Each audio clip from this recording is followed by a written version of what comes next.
Good evening to all of you.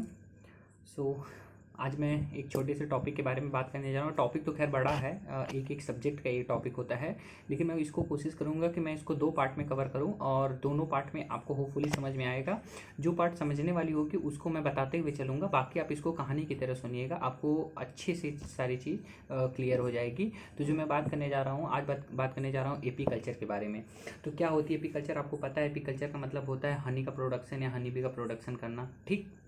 उसे हम AP culture कहते हैं। कह सकते हैं rearing of honey bee to obtain some economic product, मतलब कि हनी बी को पालना या मधुमक्खियों को पालना जिससे कि उससे हमें कुछ इकोनॉमिक्स प्रोडक्ट मिल सके। इकोनॉमिक्स प्रोडक्ट का मतलब क्या है? हम हनी बी को क्यों पालते हैं, यानी मधुमक्खियों को हम क्यों पालते हैं?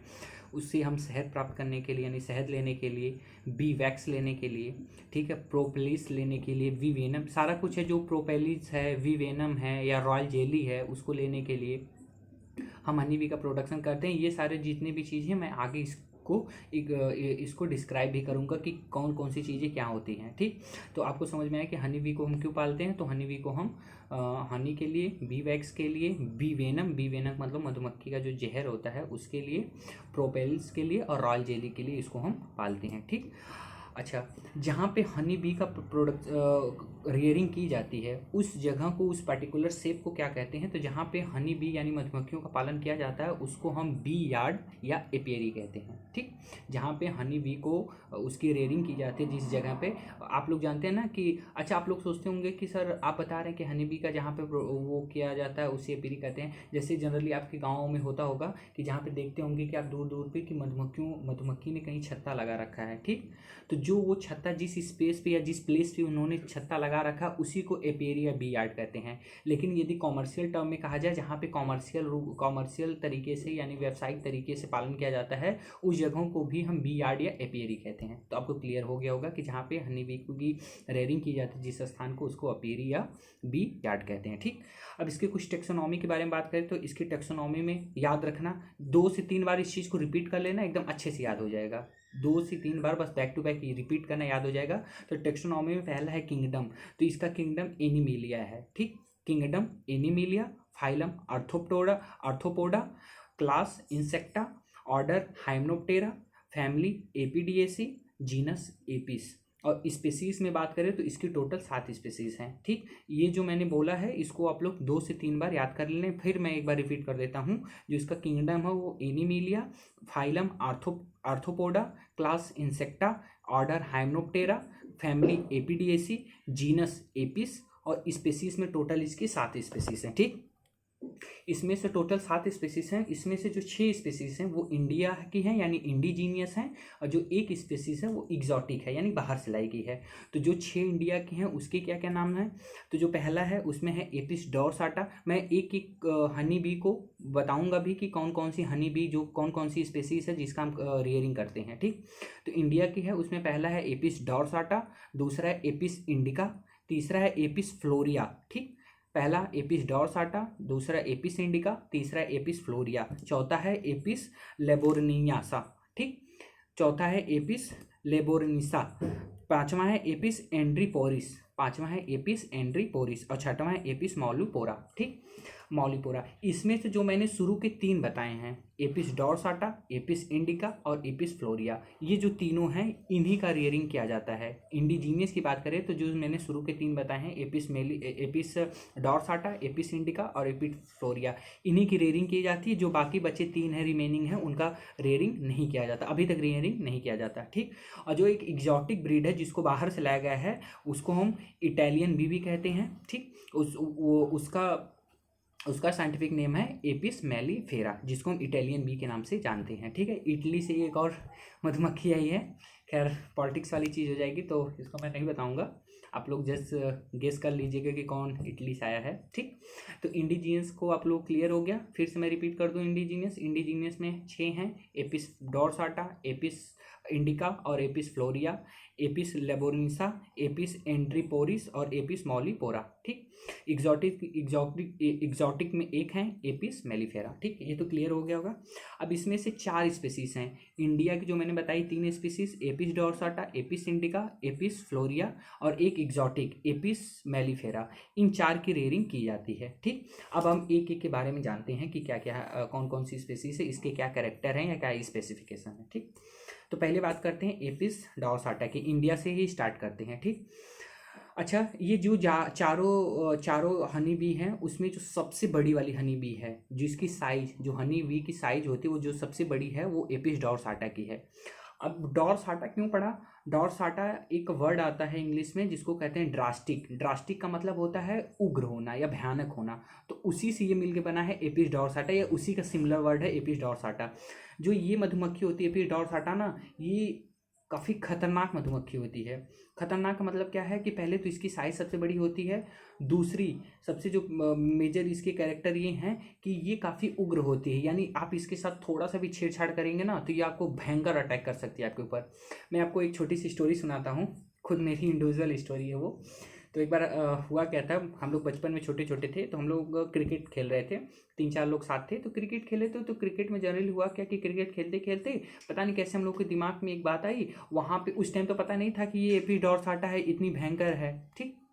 हम लोग के दिमाग में बात आई कि अरे यार मधुमक्खी लगाई है, चलो इसको मतलब इस पे स्टोन से या बॉल से हिट करते हैं, उसके बाद इससे जो मध मतलब जो हनी निकलेगा उसको फिर हम कंज्यूम करेंगे, जो भी कुछ बातें मतलब उसको परेशान करने वाली बात थी। तो वहाँ पे हम लोग को पता नहीं था कि ये इतनी उग्र होती है, ठीक। हम लोग बाहर गए, उसके बाद उसको स्टोन से या बॉल से हिट किए, 1-2 तो बॉल नहीं लगी, एक जाके जो स्टोन है वो जाके उसके छत्ते पे लगा और उस छत्ते को आर पार वो मतलब उसके चला गया।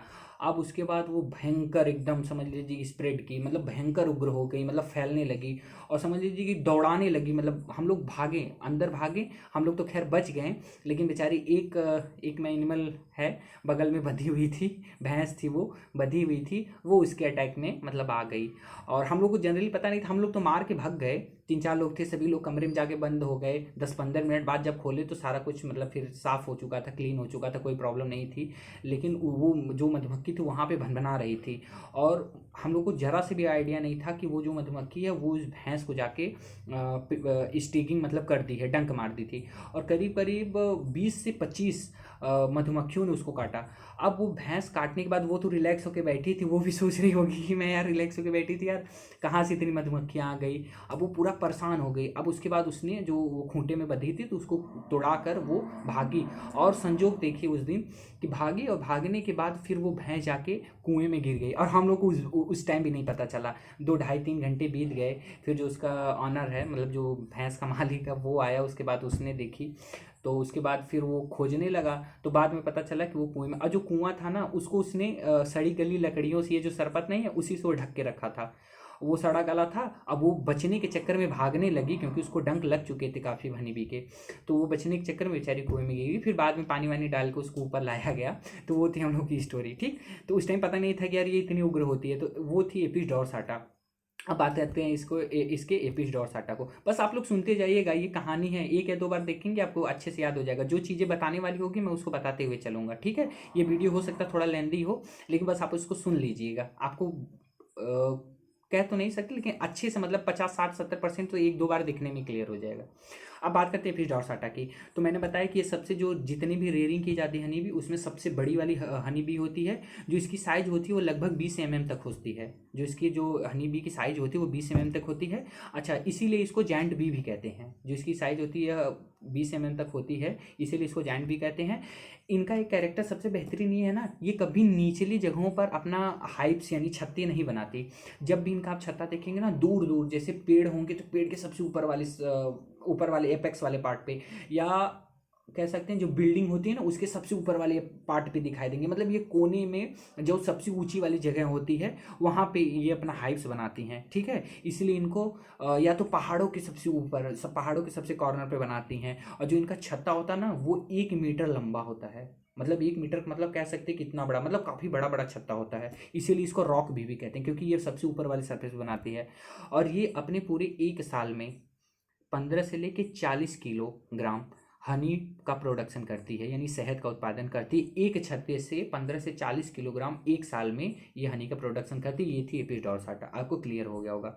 दूसरी बात करते हैं एपिस इंडिका की। ठीक, ये काफ़ी अच्छी, मतलब कह सकते हैं कि काफ़ी अच्छी ये मधुमक्खी होती है। खैर मधुमक्खी तो अच्छी नहीं होती, लेकिन ये इसलिए काफ़ी अच्छी होती है ना, क्योंकि ये ड्रास्टिक नेचर की नहीं होती। ड्रास्टिक मतलब उग्र नेचर की नहीं होती। ये आप जाएंगे ना, तो आप जैसे इसके हाइव्स के पास जाएंगे, आप ये जैसे काटने को, तो इनके भी इनमें भी स्टिंग वेल डेवलप होता है। स्टिंग मतलब डंक डेवलप होता है, लेकिन ये काटती वाटती उस हिसाब से नहीं। ये एक बहुत काम नेचर की होती हैं। काम का मतलब होता है बहुत, एकदम कह सकते हैं कि बहुत शांत स्वभाव की होती हैं। आप जाएंगे, इसको ऐसे करेंगे, वो भिनभिनाएंगे, आपको डर लगेगा, लेकिन उसके बाद हट कर देंगे, तो उसके बाद फिर आप उसका हनी ले सकते हैं। ठीक है, तो ये बहुत काम नेचर की होती है, और ये फॉरेस्ट और प्लेन एरिया दोनों में पाई जाती है। जो इसका हनी प्रोडक्शन है वो 3 से लेकर 4 किलोग्राम पर हाइव्स पर ईयर। एक साल में ये 3 से 4 किलोग्राम एक छत्ते से इनमें से हनी प्रोडक्शन मिलता है। दूसरा था एपिस इंडिका।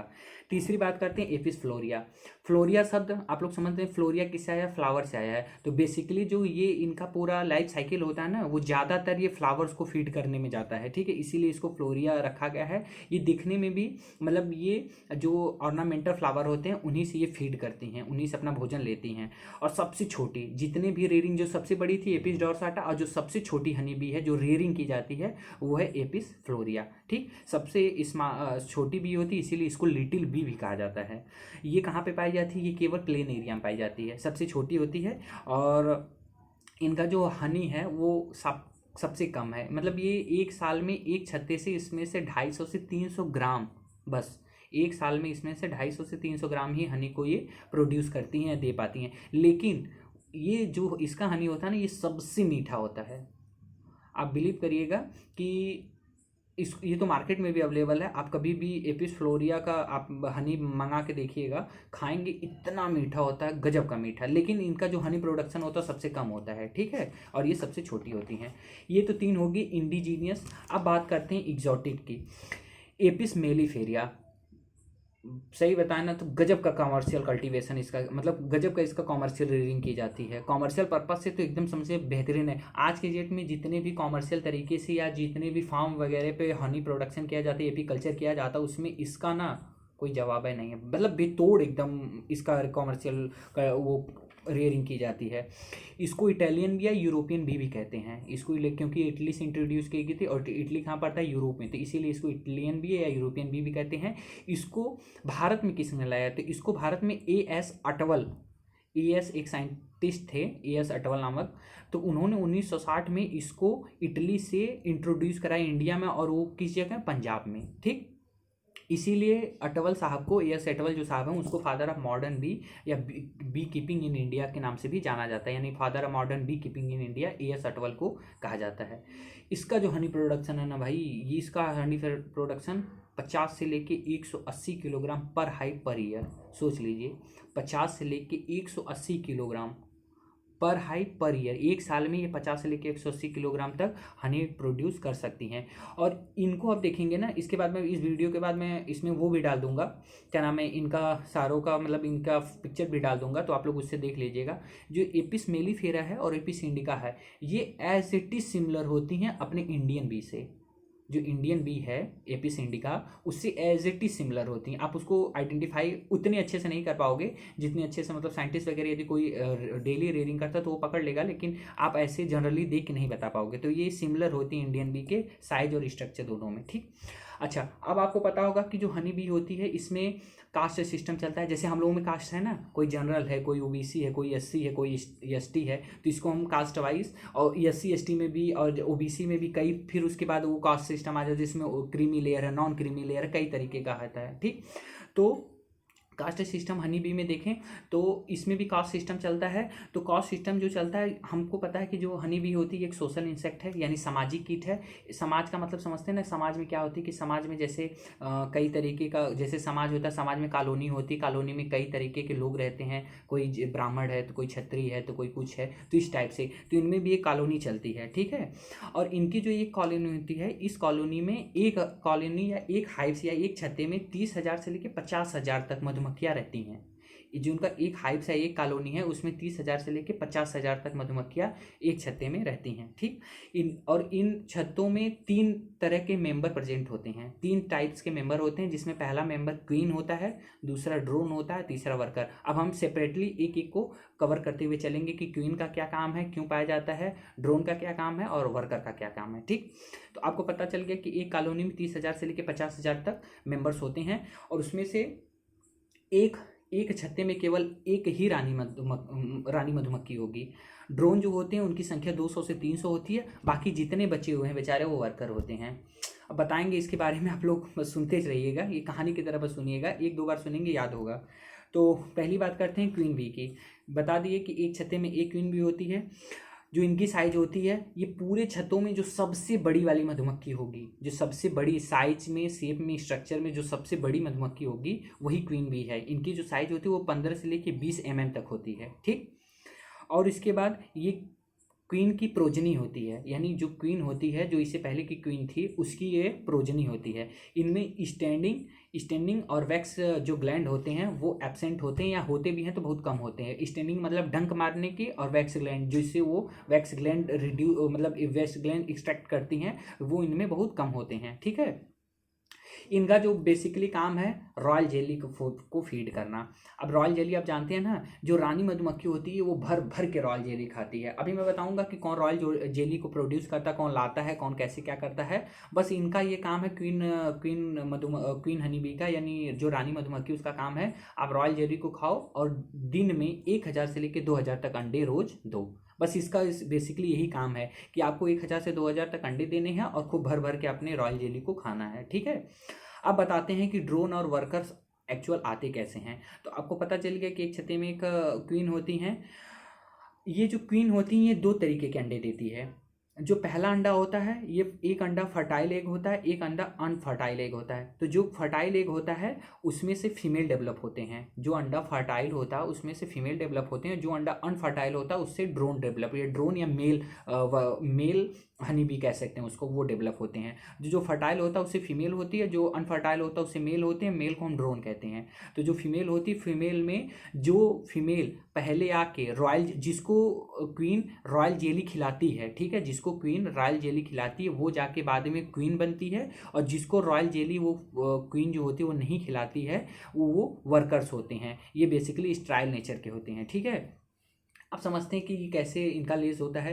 तो जैसे मान लीजिए कि एक हनी है, उसने एक अंडे को प्रोड्यूस किया, अंडे को दिया। ठीक, तो अंडे देने के बाद क्या होती है, ये बेसिकली जैसे मान लीजिए कि ये इसने 8 अंडे को दिया। ठीक है, 8 अंडों को ये बैक टू बैक इसको रॉयल जेली खिला रही है। मतलब अंडे तो खाएंगे नहीं, 8 अंडे के ऊपर क्या है कि ये 8 अंडे इसको दिया, तो 8 अंडों में से जो अंडा सबसे पहले हैच होगा, फूटेगा और वो बाहर आएगा, और जो अंडा मतलब जिससे वो पहली मधुमक्खी आएगी, वो बचे 7 रिमेनिंग जो 7 अंडे हैं उसको वो पंच कर देते हैं, फोड़ देते हैं, जिससे कि उनका वेल डेवलप नहीं हो पाता। और वो जो बचती हुई है, जो नई बन के मधुमक्खी आई है, जो क्या नाम है 7 अंडों को फोड़ कर सबसे बाहर आई है, उसी को वो फिर रॉयल जेली फीड कराती है। वही जो होती है वो फ्यूचर की हनी बी क्वीन होती है, या जिसको कह सकते भविष्य की रानी वही होती है। तो आप लोग समझ गए होंगे।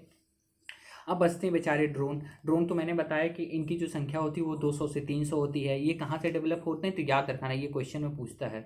ये डेवलप होते हैं अनफर्टाइल एग से। फर्टाइल एग से 2 तरीके के मेंबर आते हैं। एक आती है क्वीन जो रॉयल जेली को फीड करती है, एक आती है वर्कर जो रॉयल जेली को फीड नहीं करती, वो स्ट्राइल नेचर की होती है। ये फर्टाइल एग से होते हैं। और जो अनफर्टाइल्स होते हैं वो आते हैं ड्रोन, जिसको हम मेल हनी बी कहते हैं।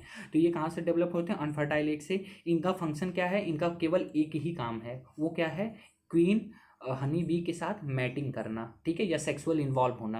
बस इनका इतने काम है ड्रोन का। जो इनकी लाइफ ड्यूरेशन होती है वो 60 दिनों की होती है, और इनमें भी स्टैंडिंग और वैक्स ग्लैंड अब्सेंट होते हैं, यानी इनमें डंक मारने की क्षमता जो ड्रोन होती हैं, जो मेल होती हैं, अक्सर लोग कहते हैं कि मेल गुस्सैल नेचर के होते हैं, लेकिन ये बेचारे ऐसे हैं कि जिनमें स्टिंगिंग यानी जो डंक मारने की क्षमता वो भी नहीं पाई जाती, और साथ ही साथ इनका वैक्स ग्लैंड भी पूर्ण रूप से डेवलप नहीं होता। ठीक, अब बात करते हैं वर्कर्स की। सारा गेम वर्कर्स का है। वर्कर्स की जो जेंडर क्या है, वर्कर को मैंने बताया ना, इसकी जेंडर फीमेल है, याद रखना। फर्टाइल एग से डेवलप होते हैं, जिसको रॉयल जेली मिल जाती है। तो उसको जेंडर इसकी जेंडर फ्यूल, क्योंकि ये फर्टाइल एग से होती है। ठीक है, सॉरी डिस्टर्ब हो गया, थोड़ा कोई बाहर पंच कर रहा था। फिर अब इसके बाद अच्छा, इनमें क्या है कि ये तो बेचारे, इनका तो समझ लीजिए कि पूरी ज़िंदगी ना बस काम के लिए बने हैं। ये बेचारे पूरे अपने लाइफ स्पॉन में, जब से ये बेचारे पैदा होते हैं तब से मरने तक, ये बेचारे बस काम ही करते हैं। इनको ना तो खाने को रॉयल जेली मिलता है, ना तो कुछ मिलता है। बस ये बेचारे, इनका मतलब काम है कि आपको बस, आप ज़िंदगी में पैदा हुए तो काम ही काम करना है, काम ही काम करना है, बाकी आपको कुछ भी नहीं करना। तो इन बेचारों का काम केवल काम ही काम करना होता है। जो हम लोग को डंक मारती है ना, जो हम लोग को डंक मारती है, वो यही वर्कर भी होती है। अच्छा, इनको खाना कहते हैं ना, जिसको खाना नहीं मिलता वो गुस्सैल नेचर का होता है, तो वो एज इट इज ऐसे ही होती हैं। तो इनका काम है केवल डंक मारना, मतलब डंक नहीं मारना, मतलब इनका काम है वर्क करना। वर्क का मतलब क्या होता है, ये क्या क्या काम करती हैं।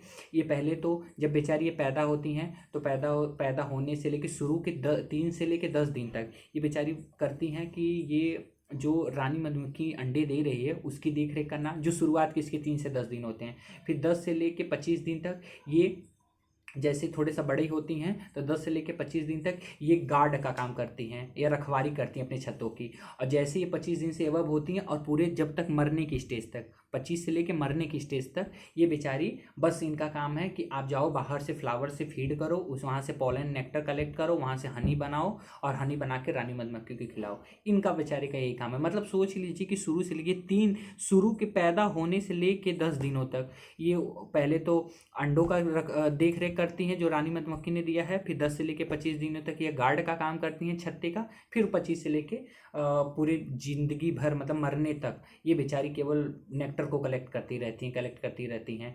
ठीक है, तो इनका ये काम है। अच्छा, इनमें स्टिंग, मैंने बताया ना, स्टिंग वेल डेवलप होता है, ये डंक मारने की इनमें एबिलिटी पाई जाती है। ठीक है, इनका जो आप लोग देखेंगे ना, तो इसकी जो ये जो वर्कर भी होती है, इसका जो पिछला वाला हिंड वाला लेग होता है, इनमें एक बास्केट या क्यूबिला लगा होता है, जो क्या करता है, जो पॉलन को फ्लावर से कलेक्ट करता है। अच्छा, आप लोग देखते होंगे कि कुछ प्लांट का जो पॉलिनेशन होता है वो हनी बी से होता है। तो हनी बी कैसे होता है, जैसे ये फ्लावर को फीड करती हैं, फ्लावर के ऊपर आके बैठती हैं, तो जो इसके फ्लावर होते हैं ना, वो इसके हिंड लेग से, जो पीछे वाले लेग हैं, उससे आके चिपक जाते हैं। ठीक है, और जैसे फिर ये दूसरे फ्लावर पे जाके बैठेंगी, तो उस फ्लावर को भी ऊपर ये आके वहाँ पे भी उसको फर्टाइल कर देते हैं। तो ये कहीं ना कहीं पॉलिनेशन में भी काफ़ी अच्छा माना जाता है। अच्छा, इसके बाद जो इनका लाइफ स्पॉन होता है वो 6 हफ्तों तक होता है, यानी 35 से लेकर 42 दिन तक ये केवल जीवित। अरे क्या जीवित रहेंगे यार, जब इनका पूरा ज़िंदगी यार काम ही काम करने में चला जाता है, मिलना जुलना कुछ नहीं, बस काम ही काम करो, काम ही काम। लेकिन सोच लीजिए कि काम करने के बावजूद भी ये ईमानदारी से काम करती हैं। ठीक है, ये इंसेक्ट ऐसी है, सोशल इंसेक्ट कहा जाता है, ये काफ़ी ईमानदारी से जो वर्कर होते बेचारे, जिन शुरू से लेके पैदा होने से लेकर अभी हम लोगों को काम के लिए बोल दिया जाए तो सारा कुछ वही हो जाता है, लेकिन बेचारी शुरू से लेकर लगातार करती रहती हैं। ठीक है, अच्छा, अब उसके बाद बात करते हैं कुछ इनके लाइफ साइकिल और डेवलपमेंट को। तो इनकी लाइफ साइकिल एक्चुअल स्टार्ट कहाँ से होती है, तो मैं बताऊँ। जैसे मान लीजिए कि एक मधुमक्खी है, मैंने बताया मधुमक्खी से एक नई मधुमक्खी बन गई। अब नई मधुमक्खी क्या है कि ये अंडे को 7-8 अंडे हैं, 8 अंडे में 7 अंडों को पंच करके आई एक मधुमक्खी, उसको रॉयल फीड खिलाया जा रहा। अब सब लोग मान लिए हैं कि यही एक भविष्य की रानी है। ठीक, अब ये भविष्य की रानी है, तो अब ये कैसे अपना जो हाइव्स का मल्टीप्लिकेशन वो कैसे करती हैं, तो बताऊं कि जो 7 दिन की ओल्ड वर्जिन क्वीन होती है, जो फ्यूचर क्वीन होती है, भविष्य की रानी होती है, 7 दिन की ओल्ड वर्जिन, वो क्या करती है, वो अपने छत्ते से कुछ दूर जाकर, ऐसा भी नहीं दूर कि मतलब 10-20 किलोमीटर चले जाएं कि वापस छत्ते पे ना पाएँ, ऐसा नहीं, कुछ दूर जाकर ये क्या करती हैं, कुछ दूर जाती हैं। इनके साथ साथ कुछ जो ड्रोन होते हैं ना, जो एक छत्ते में 200 से 300 ड्रोन होते हैं, वो भी इनके साथ साथ पीछे जाते हैं। और ड्रोन का मैंने वर्क बताया ना, केवल इतना काम है, ये सेक्सुअली इन्वॉल्व होते हैं मैटिंग के पर्पज से, बस इतना काम है। न तो इनमें स्टिंग पाया जाता है, न तो ये कोई काम करते हैं, काम तो वर्कर करती हैं। तो बस इनका इतना काम है कि ये सेक्सुअली इन्वॉल्व होते हैं फ्यूचर क्वीन के साथ। तो जो ये मधुमक्खी होती है, ये कुछ दूर जाती है, कुछ दूर का मतलब होता है कि मतलब 200-300 मीटर अपने छत्ते से दूर जाती है। फिर वहाँ पे जाने के बाद फिर उसके पीछे पीछे ये ड्रोन आते हैं। अब ड्रोन की संख्या क्या है, 200 से 300 है, और सेक्सुअली उसमें इन्वॉल्व कितने ड्रोन होंगे, केवल एक ही ड्रोन होगा ना। तो अब इसको डिसाइड कैसे करेंगे, तो उसमें भी देखिए कुदरत का कैसा वो है कि उसमें भी ना ये जितने ड्रोन्स होते हैं, ये क्या करते हैं, ये आपस में लड़ाई करते हैं। और ऐसा भी है कि कोई दूसरे छत्ते का कोई ड्रोन आके कोई फर्टिलाइज नहीं कर सकता, उसी उसी हाइव्स का ड्रोन ही होना चाहिए। तो ये ड्रोन जो होते हैं वो आपस में खूब फाइट करते हैं, एक दूसरे के फाइट करते हैं। फाइट करने के बाद जब लास्ट में सारे ड्रोन्स, यानी यदि मान लीजिए 200 ड्रोन आए, 199 ड्रोन्स मर जाते हैं, केवल एक ड्रोन बचता है जो डोमिनेंस होता है, जो अपने को डोमिनेंस कहता है कि हाँ मैं इस फ्यूचर का इसका हस्बैंड हूँ, ठीक है, ऐसे समझ सकते हैं। तो वही उसके साथ उसका वही वो सेक्सुअली इन्वॉल्व होता है या उसी के साथ उसकी मैटिंग होती है। और जो वो बाहर उड़ती है ना, उसी को कहते हैं नूपिटल या मैरिज फ्लाइट।